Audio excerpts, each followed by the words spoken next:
conversations du week-end.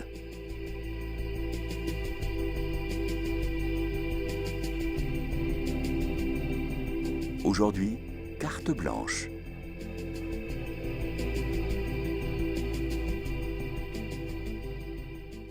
Chers auditeurs de KTO Radio, bonjour. Je suis heureux de vous retrouver pour l'émission Carte Blanche dans le cadre des conversations du week-end.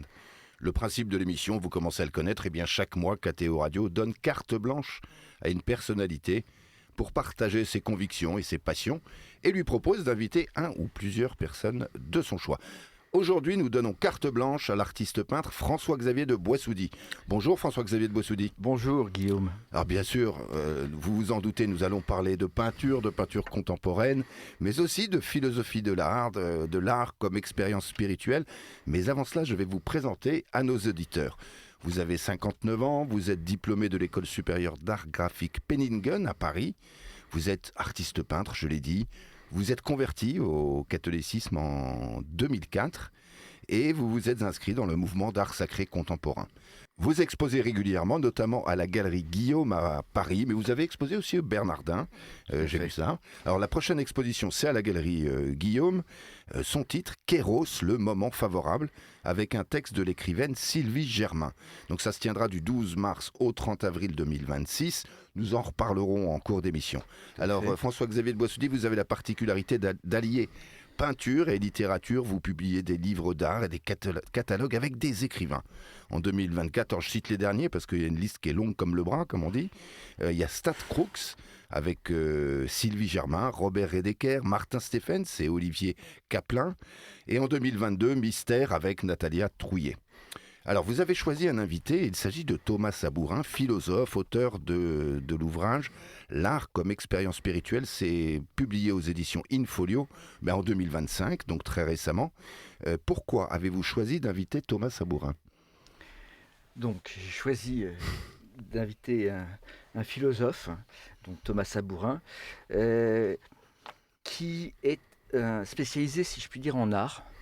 Il connaît l'art puisqu'il est lui-même diplômé des Beaux-Arts et il voit l'art comme un phénomène qui n'est pas celui de l'histoire de l'art. Il le voit de l'intérieur, c'est-à-dire qu'il voit l'expérience artistique. L'art, c'est d'abord une expérience, une expérimentation qu'on fait et qui relie plusieurs choses, parce que c'est une mise en relation, l'art, entre soi-même et le monde. Voilà. Et l'art tel qu'il le voit, c'est un peu, moi j'interprète ça avec mes mots, comme des portes qu'on ouvre dans le flux de la réalité, et ces portes parlent d'autres choses, c'est-à-dire qu'elles ont valeur. Dans la réalité, on trouve des choses qui ont valeur de symbole. Et ce moment-là, moi qui m'intéresse tout spécialement au moment favorable, en général dans ma peinture, c'est le titre de ma prochaine expo, mais c'est aussi une attitude que j'ai par rapport à la vie, c'est-à-dire être choisi. Disons que le flux de la réalité choisisse des choses qui me frappent, eh bien, j'ai trouvé chez Thomas cette compréhension très intime de ce que c'est que l'expérience artistique. Et voilà, donc... Thomas Sabourin va nous en parler. Alors peut-être avant de faire parler Thomas Sabourin, votre parcours en quelques mots, parce que j'ai dit dans votre biographie que vous étiez artiste peintre, mais oui. vous l'êtes depuis votre plus jeune âge, dès la sortie de votre école d'art ou comment ça s'est passé en deux mots ? En fait, je pense que l'art, c'est une pratique qu'on a depuis l'enfance, et qui se transforme avec le temps, qui a pris en tout cas pour moi de plus en plus de place, qui qui a mûri, quand j'ai mûri, puisque c'est le bonhomme qui fait l'art, et notre vision est construite avec notre expérience, et ce qu'on en donne, ce qu'on a remarqué de la vie, puisque c'est ça l'art, c'est donner une forme à ce qu'on a remarqué de la vie, ça s'est épaissi, ça s'est étoffé. Donc, mais j'ai toujours eu cette attention de visuel sur les réalités du monde. Ma mère avait gardé mes dessins d'enfant et c'était précis. Je montrais les choses assez précisément. J'avais ce désir-là. Je ne suis pas quelqu'un qui sait écouter. J'ai du mal à entendre ce qu'on me dit, mais voir, c'est mon sens premier. Voilà. Donc, j'ai grandi avec ce talent-là de voir, et j'ai donc le retour par rapport à la vision. Eh bien, pour moi, ça a été le dessin au départ. Le dessin au départ. Alors, il y a deux artistes dans le studio, puisque vous l'avez dit, Thomas Sabourin, vous êtes philosophe et artiste. Je précise que vous êtes agrégé et docteur en philosophie. Actuellement, vous enseignez la philosophie, mais vous avez été artiste plasticien. Et puis, je vois que vous avez fait aussi des études médicales, violoniste. Hein, musical, oui. Musical. Oui, pas oui, médical. Tout à fait. J'ai dit quoi? Médical. Docteur. Ouais. Et je vois que vous avez fait aussi des études musicales et que vous êtes violoniste avec une médaille d'or même. Alors vous avez baigné dans l'art avant de baigner dans la philosophie, et maintenant vous baignez dans les deux, c'est ça? Oui, je crois que j'ai jamais vraiment fait la différence entre les deux. Et c'est en vieillissant que, je dirais, la force institutionnelle du monde dans lequel on vit m'a conduit à faire une distinction entre les deux. Mais je crois que dans mon attitude fondamentale, il n'y a pas de différence.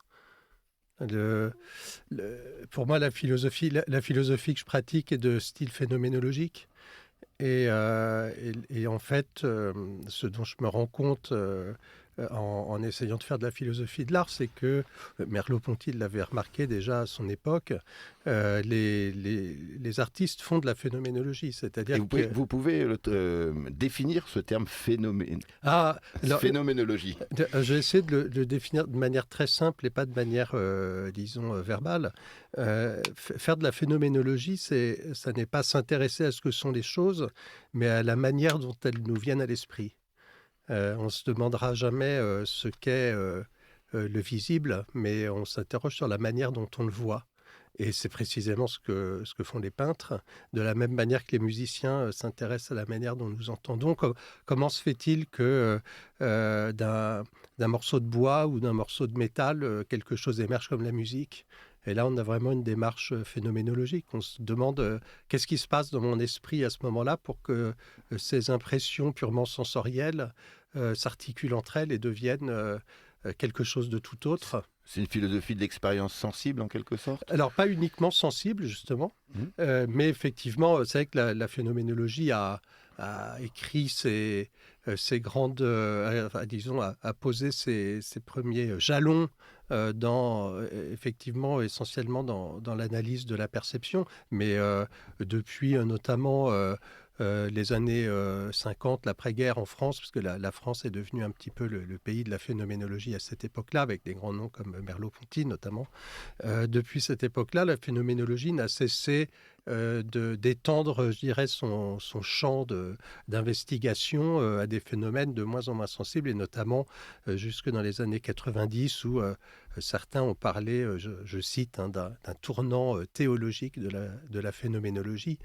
Et donc, en fait, cette analyse s'applique absolument à tout ce qui peut nous venir à l'idée, y compris Dieu. Y compris Dieu. Et l'art, bien sûr, la peinture, la musique. François-Xavier de Boissoudy, vous êtes un peintre chrétien qui peint, comment vous définissez ça? Oui, un chrétien qui peint. Oui. Exactement, oui. Je suis pas militant. Ça m'intéresse pas dans le sens où c'est pas ma nature. En revanche, témoigner de ce que j'ai vu, eh bien, si effectivement je peux témoigner d'une expérience spirituelle avec le tout autre, avec l'altérité, eh bien, je peux le faire en peinture tout d'un coup. Donc je suis un chrétien, effectivement, qui peint. Voilà. Par ailleurs, je voulais... on a parlé de phénoménologie, mais je voulais revenir à la personne de Thomas Sabourin en le citant. J'ai amené son livre qui s'intitule L'art comme expérience spirituelle. Et pour donner un peu la teneur de ce qu'il peut dire, de ce qu'il peut écrire comme chose qui me paraît passionnante sur l'art. Et qui permet, c'est vraiment une clé de lecture. Alors, de quelques compréhension. citations. Saisir la spécificité de cette tension interne qui anime la conception moderne de l'art implique de revenir à son origine religieuse, puisque les pratiques qui relèvent de l'art au sens moderne, les 6 catégories des beaux-arts, sont toutes issues de pratiques cultuelles. L'art peut ainsi se définir comme un ensemble de pratiques cultuelles sécularisées. C'est de ce constat qu'il faut partir avant de préciser ce que signifie cette sécularisation, particulièrement dans le contexte du christianisme, c'est-à-dire dans la religion du Dieu incarné. Dans le culte, les manifestations esthétiques sont destinées à mettre les fidèles en présence de la transcendance, c'est-à-dire de l'absolu, caractérisée par la coïncidence en lui des transcendantaux. Comme cette coïncidence ne peut se concevoir, elle doit alors se manifester en resplendissant dans la beauté, qui peut, pour cette raison, elle aussi, être tenue pour un transcendantal.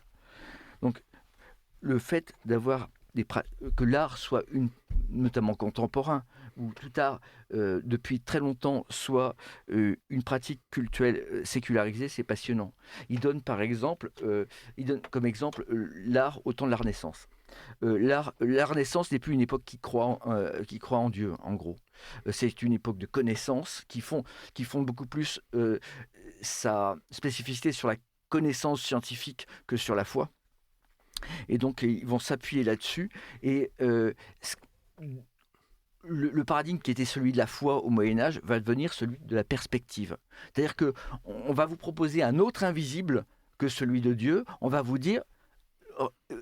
c'est la mathématique qui va remplacer la manière de chercher Dieu, c'est-à-dire la perspective, comme une chose cachée.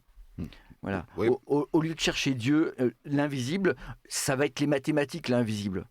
Autant dire que c'est effectivement une pratique culturelle sécularisée. Alors, nous allons marquer la première pause musicale et après nous reviendrons en deuxième partie sur cette question de l'art contemporain, de l'art sacré. On va en parler. Mais là, c'est le moment de la pause. Et vous avez choisi de nous faire écouter Bach par Rosaline Turek. Et pourquoi avez-vous choisi ce morceau ? Parce qu'actuellement, c'est un morceau que j'écoute. J'écoute avec passion Rosaline Turek, qui est une fabuleuse pianiste des années 50, qui je trouve bien supérieure à Glenn Gould. Ah, carrément. Oh, bah sans problème. Eh bien, nous allons la découvrir de suite. Spiritualité.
Vous êtes sur KTO Radio à l'écoute de l'émission Carte Blanche dans le cadre des conversations du week-end. Aujourd'hui, carte blanche à l'artiste peintre François-Xavier de Boissoudy qui reçoit le philosophe Thomas Sabourin. Alors nous étions en train de parler d'art, nous avons parlé de philosophie. François-Xavier de Boissoudy, vous avez parlé de l'art contemporain, l'art de notre époque.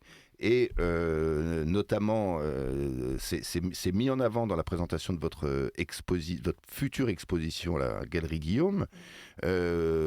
C'est une peinture figurative réhabilitée comme une possibilité contemporaine d'art. Alors Thomas Sabourin, je crois que vous connaissez pas mal l'œuvre de François-Xavier de Boissoudy. Comment vous définiriez ou que diriez-vous de ce qu'est une peinture figurative et particulièrement celle de François-Xavier de Boissoudy ? Alors, ce que je connais, c'est les peintures qui vont être exposées bientôt et j'ai eu la chance de voir, j'allais dire en chair et en os. Thomas est invité dans mon atelier. Voilà, oui, c'est ça. Ouais. Il a eu cette bonne idée. Ouais. Ouais. Vous m'inviterez aussi alors. Bien sûr. Peut-être. Ouais, j'invite les gens qui veulent, moi. Je les reçois. C'est fait pour ça. Comme François-Xavier parlait à l'instant de la question de la perspective, j'ai quelque chose qui est très important pour moi, c'est de se rendre compte pour nous que le concept d'image est un concept très polysémique. C'est presque un mot qui regroupe des... Polysémique, donc il y a plusieurs sens, c'est ça ? Oui, c'est ça. C'est un mot presque qui regroupe des concepts qui ne sont pas les mêmes. Nous, on a l'impression que, au fond, toute image est quelque chose qui se conçoit sur le concept d'image photographique, qui est l'image telle que nous la pratiquons le plus souvent, toute la journée, en permanence maintenant, avec les écrans. Et en réalité, il se trouve que ce concept d'image est un concept moderne, un concept qui est né, disons, à la fin du Moyen-Âge, entre le XIIIe et le XVIe siècle. Et avant, on faisait quand même aussi des images. Quand on lit le Sophiste de Platon, notamment, Platon dit qu'il y a deux sortes d'images, les icônes et les fantasmes. Et là, il nous met vraiment sur la voie pour comprendre la différence entre ce qu'était une image, par exemple, pour un Byzantin qui regardait ou une icône, ou un Romain qui regardait une icône, et ce qu'est une image pour nous aujourd'hui, depuis la Renaissance, justement, et depuis l'invention de l'image en perspective. Alors, pour le faire très très vite, je résumerai les choses en disant que l'icône étant peinte sur un fond, à l'époque on peint des images sur un fond, et le fond ne nous permet pas d'entrer dans un espace fictif. Le fond est un écran qui se situe dans notre espace perspectif, et ce qui se trouve devant ce fond est projeté vers nous, en notre présence. L'image en perspective, elle, est peinte sur un plan de projection qui ouvre de l'autre côté, derrière la vitre. C'est Léonard de Vinci qui dit, en fait, on peut dessiner sur une vitre, et donc il y a un monde fictif derrière la vitre, ce qui devient très facile à concevoir pour nos générations qui ont connu la télévision. Derrière la vitre, il y a un autre monde, et ce qui se passe dans ce monde n'a rien à voir avec ce qui se passe dans le nôtre. C'est-à-dire que tous les événements de ce monde fictif n'auront jamais le moindre effet dans notre monde à nous. Et ça, c'est la grande différence avec l'image d'avant, l'image des anciens. C'est-à-dire que cette image-là, elle produit des effets dans notre monde. C'est ce qu'on a gardé un petit peu de manière... le Concile de Trente a considéré que c'était des dérives, des excès, etc., dans l'idée d'images miraculeuses. Nous, on voit des images miraculeuses, donc quasiment des images magiques, donc quelque chose de pas du tout canonique, parce qu'on a perdu cette manière de regarder les images comme ce qui projette une présence dans notre monde, et qui est vraiment la caractéristique non seulement de l'icône, mais déjà du portrait antique à l'époque de l'imago latin, des portraits du Fayum. C'est-à-dire que ça met en présence, alors que pour nous, l'image met en absence. C'est pour ça qu'on peut regarder des abominations à la télé toute la journée sans que ça nous gêne plus que ça. On sait que dans le moindre film américain, il y a une 50aine de morts par balle. Enfin, bon, on regarde ça, c'est pas très grave. C'est normal parce que c'est dans un monde fictif où, voilà, les gens, c'est comme dans les jeux vidéo, on meurt, oui, et puis après il y a une deuxième vie. C'est pas forcément une désensibilisation. Non, Mais ça j'appellerais peut- pas ça une désensibilisation, parce que ça se passe dans un monde parallèle irréel qui est le fictif. Désensibilisation, c'est quand on fait les piqûres tous les jours pour les allergies. Ça, c'est dans la réalité. Donc, c'est pas du tout ça la question. Et alors, moi, l'impression que m'a fait la peinture de François Xavier, c'est précisément qu'elle ne se situe pas dans le domaine de cette image moderne, de cette image fictive. C'est-à-dire que c'est une image qui ne nous emmène pas dans un monde fictif. J'ai sous les yeux, par exemple, une reproduction d'une peinture qui s'appelle Le Bain, que je trouve très belle, qui m'a beaucoup marqué. Et il se trouve que quand je regarde cette image, qui présente un personnage un peu perdu dans une image qui, au regard de la composition académique, serait une image tout à fait mal composée, que le personnage pas à sa place, et donc qui donne une sensation un peu de flottement, comme ça, de perte de repère. Il se trouve que ce personnage qui apparaît comme dans la brume, de dos, c'est très intéressant aussi dans une attitude qu'on a du mal à lire, à interpréter. On ne sait pas ce que fait ce personnage. Il est en train d'effectuer un geste, mais on est incapable de situer l'intention de ce geste. Et alors ce flottement-là, qui me renvoie à une notion aussi qui, moi, m'intéresse beaucoup, comme François Xavier, qui est la notion de je ne sais quoi, il se trouve que ce personnage, dans ce flottement à la fois spatial, temporel et pratique, ne se situe pas dans un espace fictif, alors que pourtant c'est une image figurative. Et alors je crois que c'est là que ça devient intéressant de parler de peinture figurative, parce que ça nous figure autre chose que la réduction du réel à l'espace métrique. Oui, je m'intéresse beaucoup à l'idée d'apparition. Dans la peinture, pour moi, c'est d'abord ça, et ça rejoint effectivement, et l'icône, je te remercie de dire ça, parce que c'est rare qu'on puisse me situer dans une famille artistique comme tu le fais. Et effectivement, je me sens proche de ça. C'est-à-dire que dans la vie, de temps en temps, je vois des choses mystérieuses. Disons qu'il y a des moments où il y a une conjonction de choses, un paysage, des personnages, de la lumière, et il y a un moment où il se passe un truc, un je ne sais quoi. Autrement dit, c'est un peu le mystère du monde qui se révèle. Donc je me dis, c'est le moment de peindre. Voilà. Je sais que ça, il faut que je le fasse. On peut passer 50 fois devant un arbre jusqu'au moment où il y a la lumière qui fait que vous le voyez, cet arbre. En fait, c'est une sorte de révélation. Mais ça fonctionne d'une manière religieuse. Ça ne fonctionne pas comme la télé, effectivement, comme un espèce de continuum où tout est égal. Et ça ne vous concerne pas, puisque vous voyez la vie défiler devant vous en 2 dimensions, mais de profil. C'est comme un mythe. Vous ne rentrez pas dedans, vous n'êtes pas partie prenante. En fait, vous n'êtes pas en relation. Alors que dans la vie, vous êtes en relation de temps en temps avec la réalité des choses, parce qu'elles vous sautent au visage. C'est l'idée vraiment oui, de la révélation et d'être, de savoir qu'on est dans le moment favorable. Et ce qui était extrêmement intéressant, c'est que tout le monde en a parlé. Je veux dire, le momentum romain ou le kairos des Grecs, ce moment où on est en communion quelque part avec le reste du monde, où votre être, vous sentez faire partie d'une partie libre d'un tout auquel vous êtes relié. On pourrait dire que c'est un moment magique, mais ça serait un peu court. Mais c'est surtout le moment où l'artiste trouve quelque chose à dire. Il va le chercher en lui, parce qu'il est veilleur, mais il va pas fonctionner avec sa volonté. Il va laisser faire le réel. Ça ne vient pas de lui. Il va le cueillir quand il est prêt. Ça ne vient pas de lui, ça vient à lui. Exactement. Mais ça vient de qui alors? La réalité vous fait signe. C'est bien, non? Oui. Après, On oserait à peine le dire, mais certainement de Dieu. Bon, on est sur Puisque KTO Radio tout- quand même, donc on puisque peut parler tout- de Dieu, c'est pas interdit. Donc, hein. Puisque tout vient de lui. Oui, mais alors, en ce moment, je suis en train de réfléchir sur la question de l'icône, justement, je suis en train d'écrire là-dessus, et c'est vrai qu'il faut le reconnaître, il y a une ambition absolument effrayante dans l'icône, c'est de manifester l'absolu.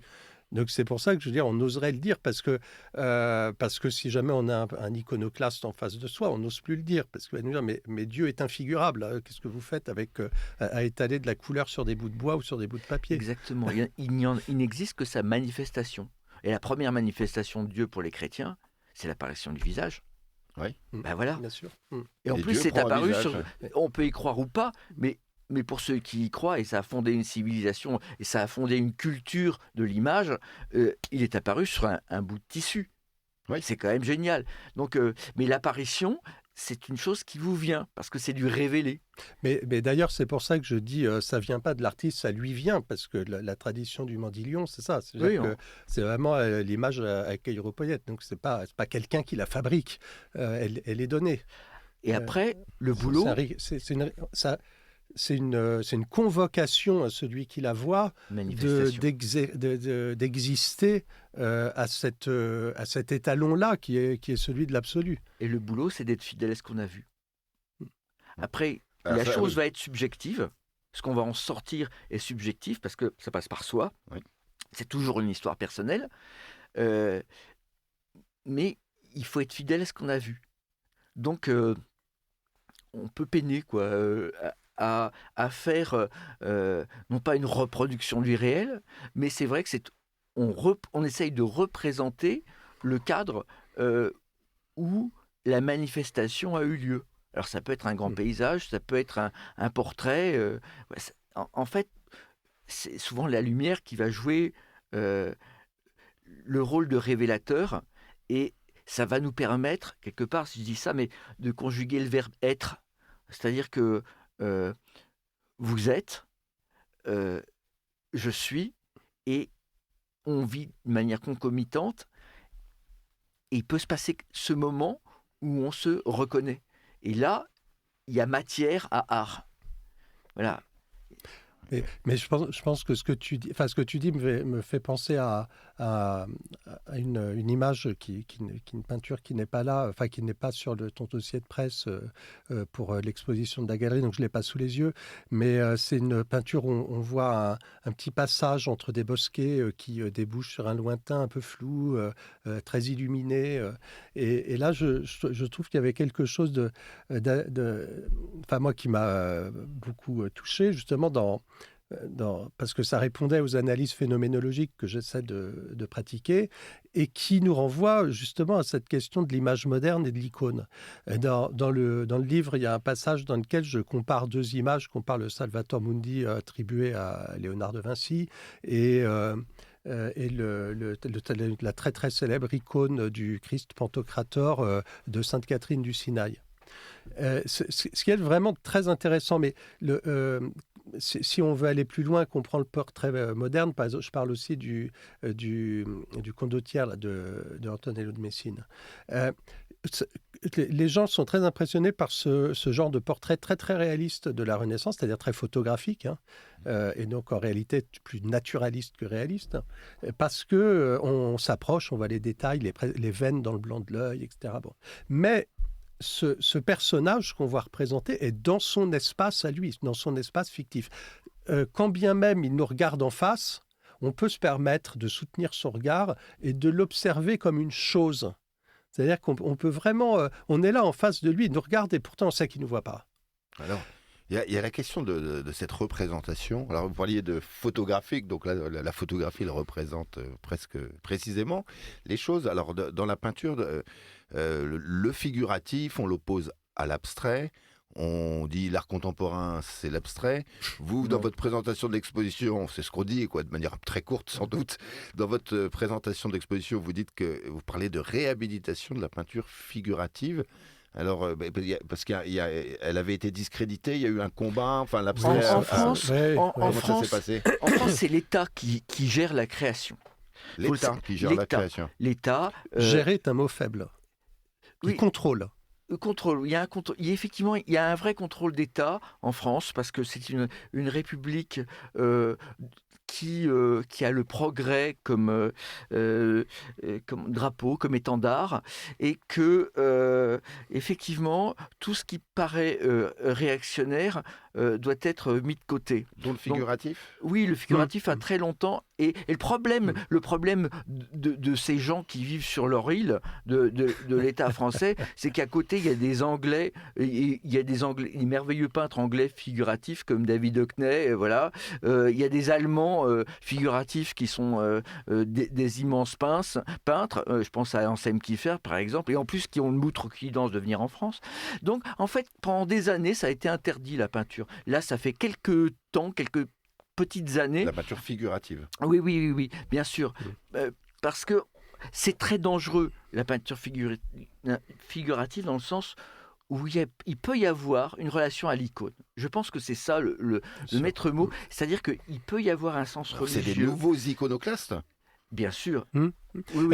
Mais ce que tu expliques, au-delà de l'État français, je pense, parce que c'est notamment une idéologie aussi qui vient beaucoup d'auteurs américains comme Danto, par exemple. Oui. En réalité, il y a 2 auteurs américains importants des années 60, 70, 80 qui s'appellent Arthur Danto et George Dickey, qui ont un peu polémiqué sur ce qu'ils appelaient le monde de l'art. Ils ont inventé un truc, alors que je détaille pas ici, je vous en fais grâce, mais ils ont inventé un truc sans savoir outre-Atlantique qu'en France, on était en train de le réaliser. C'est-à-dire que ce n'était pas juste des idées philosophiques, on le concrétisait avec Jack Lang et le ministère de la Culture qui devenait commanditaire d'œuvres. Les FRAC, les DRAC, etc., qui se sont installés partout à cette époque-là. Direction régionale de donc l'action culturelle. la commande publique a pris une importance considérable qu'elle n'avait pas eue depuis plusieurs siècles, en réalité. Ouais. Donc, à l'heure actuelle, grâce à un mec qui s'appelle Thomas Levilan, qui est un peintre, une quarantaine d'années à peu près, qui a de l'entre-gens et du réseau, eh bien, il a fait une exposition de peintres figuratifs et de peintres en général au musée d'Orsay en 2025. C'était du jamais vu. Mais rendez-vous compte, c'était au musée d'Orsay, c'est pas au Palais Tokyo, par exemple. Ouais. Vous voyez ? Parce que, en fait, il y a un vrai truc qu'on va peut-être traiter dans la 3e partie, c'est de quoi naît l'art. C'est-à-dire, est-ce que c'est de la pensée ? Est-ce que ça vient du cœur ? D'où ça vient ? Ah oui, ça va être très intéressant Alors, de parler de cette question. On va en parler dans la 3e partie et on va marquer la 2e pause musicale en écoutant Honoré d'Ambruis, Le doux silence de nos bois, par Gwendoline Blondel et Pernelle Marzorati. Je le dédicace à ma fille Emma qui s'est mariée samedi. Ah, bravo. Félicitations pour l'hommage d'Emma. Emma, Et si vous nous d'Arsène. entendez. Très bien. Donc c'est un choix, par exemple, c'est musique classique. Vous aimez la musique classique, vous, manifestement? Non. Peut-être. Peut-être, c'est possible. Mais nous écoutons tout de suite Honoré d'Ambruis, Le doux silence de nos bois.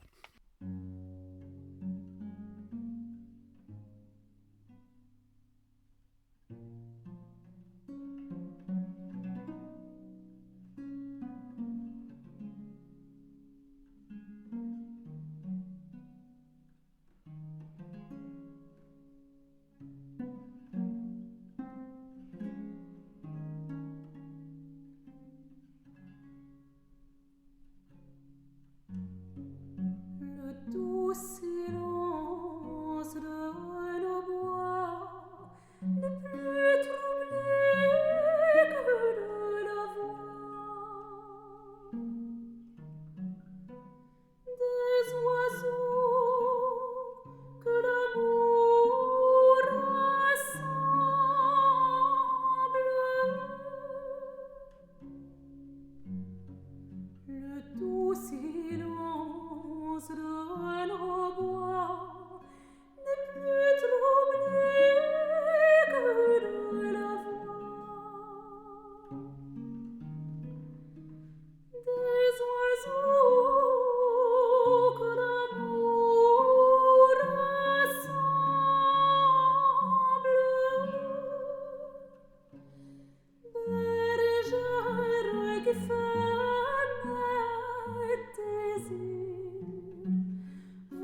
Vous êtes sur KTO Radio et vous écoutez les conversations du week-end. La carte blanche à François-Xavier de Boissoudy, artiste peintre, qui reçoit le philosophe Thomas Sabourin. Alors juste avant d'écouter la deuxième pause musicale, vous nous disiez, François-Xavier de Boissoudy, qu'il fallait poser la question et essayer d'y répondre. D'où vient l'art? Alors vous nous avez alléché avec cette question avant la pause. Maintenant, il s'agit d'y répondre. Alors vous ou Thomas Sabourin, voilà, ou les deux. Je vais commencer à ouvrir le feu. Là actuellement au Palais de Tokyo, il y a une exposition d'art américain qui s'origine sur la pensée de Michel Foucault. Oui. Et actuellement, en Iran, il y a une révolution absolument sanglante, avec une répression sanglante. Et on se rappelle que ce Michel Foucault, ce grand penseur français, était allé en 1979 comme journaliste à Téhéran. Et il nous avait rapporté tout le bien qu'il pensait de cette révolution. De la révolution islamique de l'ayatollah Khomeini à l'époque. Alors, je trouve que l'histoire grince quand on voit effectivement le Palais de Tokyo nous proposer des artistes qui s'inspirent de sa pensée. Bon, c'était un peu polémique, mais s'inspirer de la pensée des autres, ou de la pensée en général, ça peut conduire à être un écran entre l'artiste et le réel.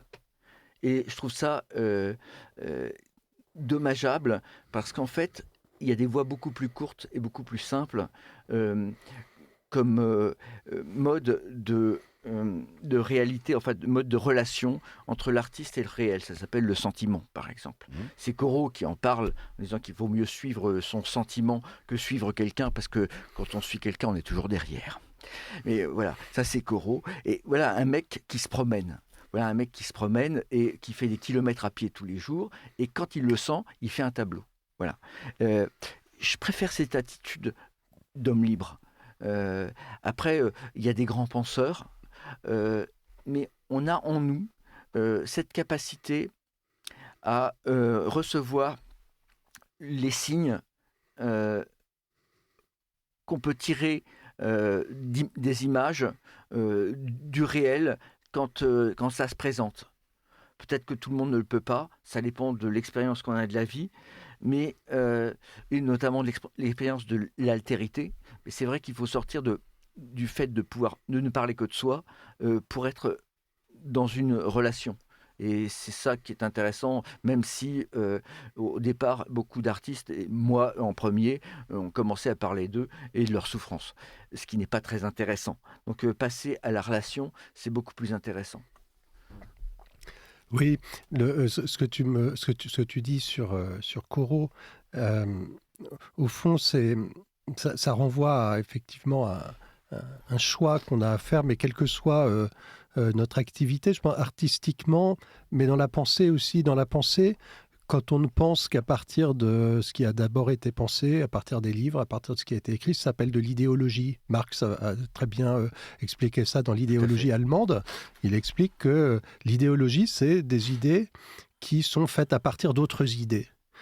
Et il y a une autre manière de penser qui est beaucoup plus radicale et beaucoup plus féconde, je pense, c'est de penser à partir de ce qui ne peut pas se dire, de ce que nous sentons, ce que tu appelles le sentiment, de manière très juste, et de ce qui reste impensable. De sentiment reste impensable. Moi, il y a une expérience que je fais souvent dans l'enseignement, c'est que je dis, par exemple, est-ce que le bleu peut être un concept? Ouvrez un dictionnaire et puis lisez la définition de bleu, de rouge, de jaune. On ne peut pas définir les couleurs, il faut les sentir. Et penser ou créer à partir de ça, c'est une toute autre aventure, une toute autre affaire que de penser à partir de ce qui a déjà été pensé ou de peindre à partir de ce qui a été peint. Et là, sur cette question-là, je pense qu'en art, on a très très clairement, de manière très identifiable, ce qui est tenu pour l'origine, pour d'où vient l'art, hein, l'origine de l'œuvre d'art, pour reprendre le titre de l'essai de Heidegger, l'origine de l'œuvre d'art dans, je dirais, l'idéologie dominante aujourd'hui, parce que c'est bien d'une idéologie qu'il s'agit, ce sont les autres œuvres. C'est-à-dire qu'on fait des œuvres à partir de l'histoire de l'art.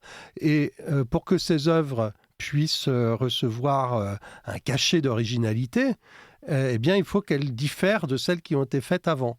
Si bien que la représentation moyenne, dans le sens commun qu'on se fait de l'histoire de l'art, c'est l'idée selon laquelle, à l'origine, il y aurait eu des règles de l'art, dont on se demande par ailleurs d'où elles seraient sorties, et que l'histoire de l'art consisterait uniquement à révoquer ces règles les unes après les autres jusqu'à ce qu'il n'en reste plus aucune et donc jusqu'à ce qu'on ne puisse plus rien faire. Casser les codes, casser les canons. Absolument. Voilà, exactement. C'est presque un impératif catégorique, sinon c'est plus de l'art. Alors, c'est exactement. Que pas de l'art si ça ne casse pas les codes. Oui, c'est exactement ça. D'ailleurs, je crois que je parle de forme d'impératif catégorique dans la réflexion que je mène actuellement, à laquelle François-Xavier me fait le grand plaisir de s'associer, qui s'appelle Tradition et transgression. Et effectivement, je crois que la discussion qu'on a parle de la tradition, c'est-à-dire de comment se fonder sur ce qui nous est donné, sur ce qui nous est donné de vivre, et qui dépend effectivement de ce que les autres ont fait avant nous, pour que ça nous fasse voir positivement le réel. Et là, c'est exactement ce que tu es en train de décrire. Gustave Mahler parle du flambeau de la tradition. J'aime bien ça, effectivement, mais c'est toujours une aventure personnelle. C'est pas effectivement, ça ne s'inscrit pas dans une dialectique, et en fait, ça permet de vivre libre et de créer librement. Donc c'est pas le carcan qu'on a décrit. Non, on reçoit quelque chose, mais c'est pas un carcan. Voilà, mais on reçoit quelque chose de personnel. Nous sommes le seul à sentir. Par définition. C'est l'idée quand même de la vie divine appliquée à chacun, quoi. Dans le sens où c'est par amour, donc on vous laisse libre, on vous dit toi Guillaume, tu es comme tu es et je t'aime tel que tu es. Donc la manière dont tu penses, dont tu vas voir le monde, dont tu vas le représenter, eh bien ça a de la valeur. Ta vision a de la valeur. Donc c'est quand même assez passionnant de partir sur ces chemins de traverse. Voilà, c'est casse-gueule parce que on rate le côté des ors de la République, si je puis dire. Mais... En faisant les choix artistiques que vous faites, je pense que fermez certaines portes. Oui, pas forcément. Je veux pas généraliser parce que tout est statistique, bien sûr. Il y a des exceptions. Il y a quelques grands artistes. Je pense à ce vidéaste américain Bill Viola qui part en fait d'une noyade qui lui est arrivée, et quand il est ressorti de l'eau, quand il a ressorti la tête de l'eau, sa vision de lui-même, de sa propre vie, du monde et du cosmos avait radicalement changé, et il n'a pas arrêté de nous parler de choses absolument passionnantes et convoquer et interroger le mystère jusqu'à la résurrection. Donc, il n'y a pas... C'est aux États-Unis, donc il y a une vraie liberté et l'État n'intervient pas, mais il y a cette possibilité à beaucoup de formes d'art qui n'ont rien à voir les unes avec les autres. Je pense à Joseph Beuys, l'Allemand, qui se prend pour un chaman ou un sorcier et qui fait un art bien spécifique, assez fou, et qui reste une expérience libre et passionnante. Voilà. Donc il y a vraiment des tas de choses, mais ça part de l'expérience de la personne.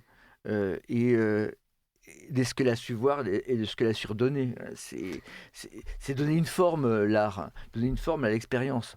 Donc, Oui, mais alors, sur ce point-là, justement, je pense qu'il faut être assez prudent parce que, justement, il me semble que ce qui est très, très toxique à notre époque, c'est la croyance dans l'existence absolue de l'individu.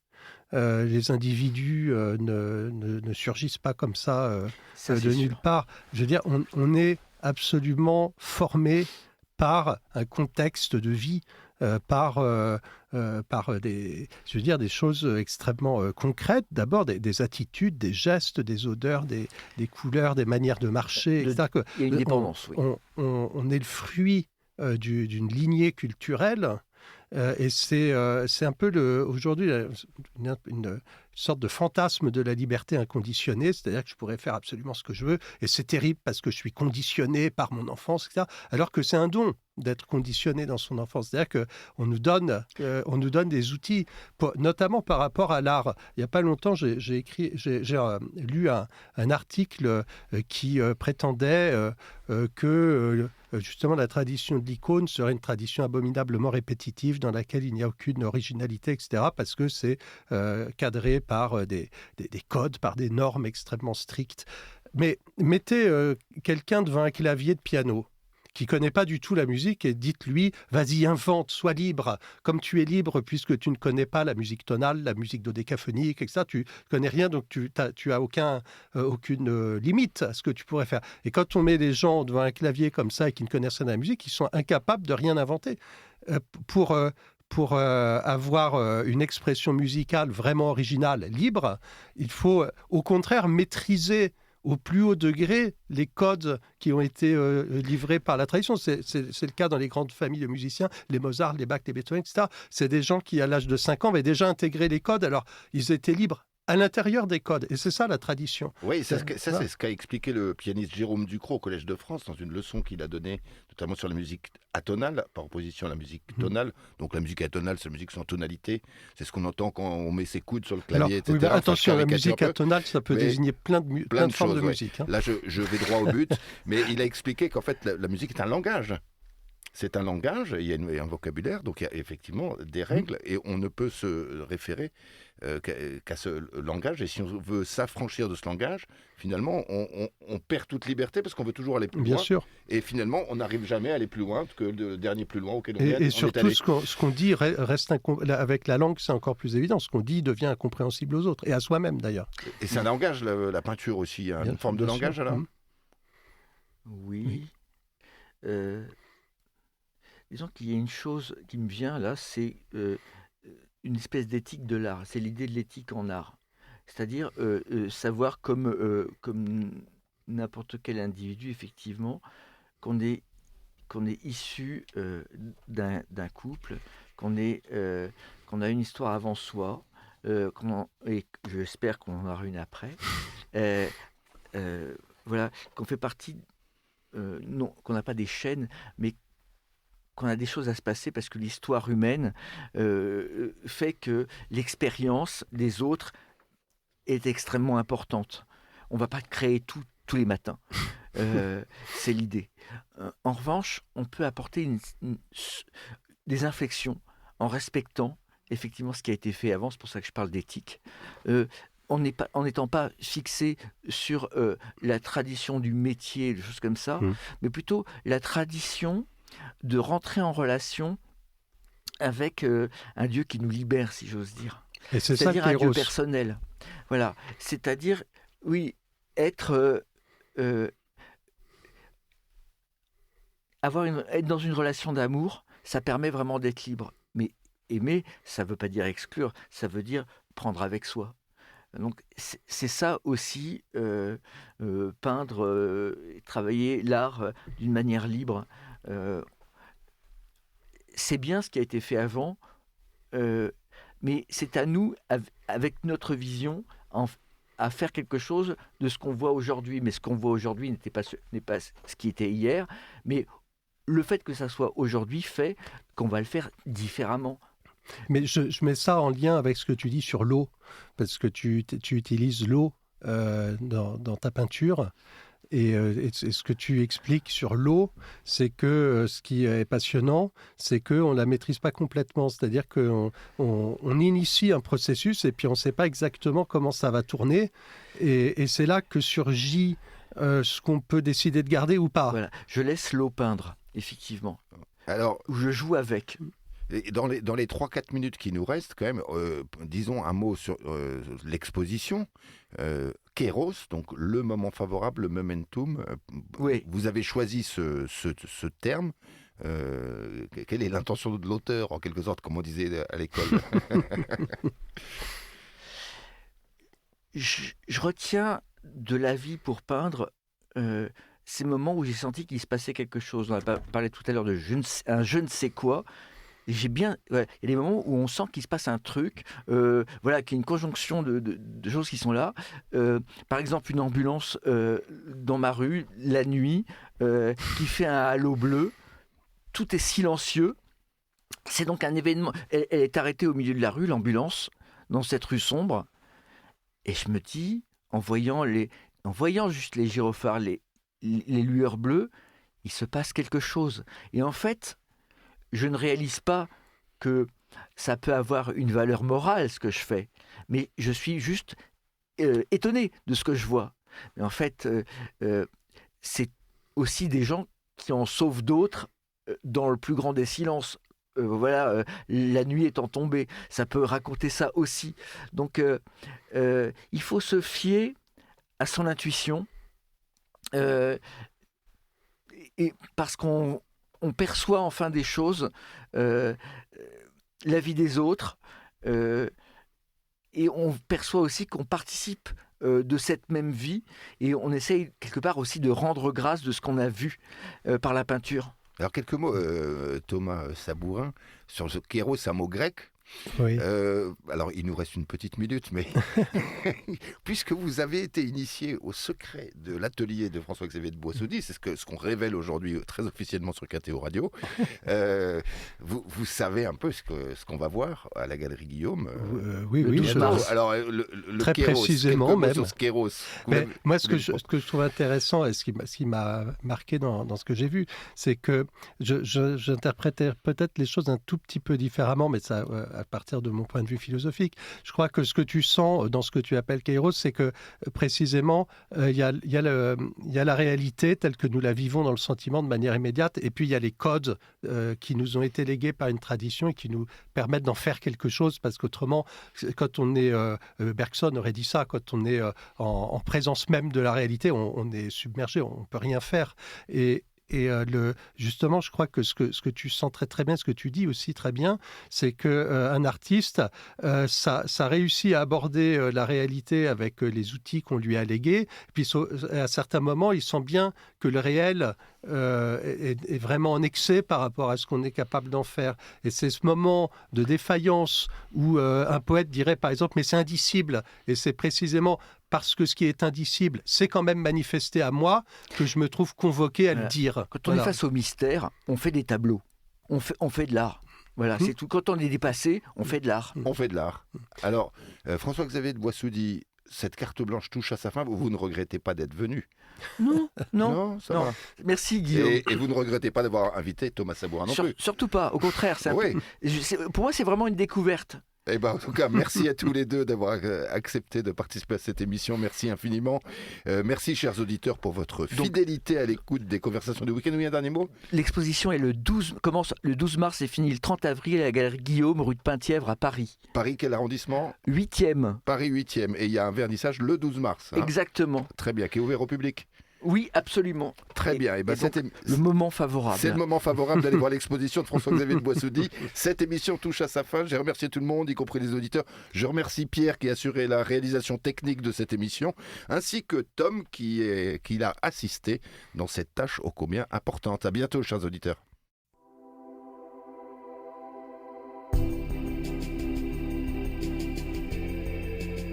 Les conversations du week-end.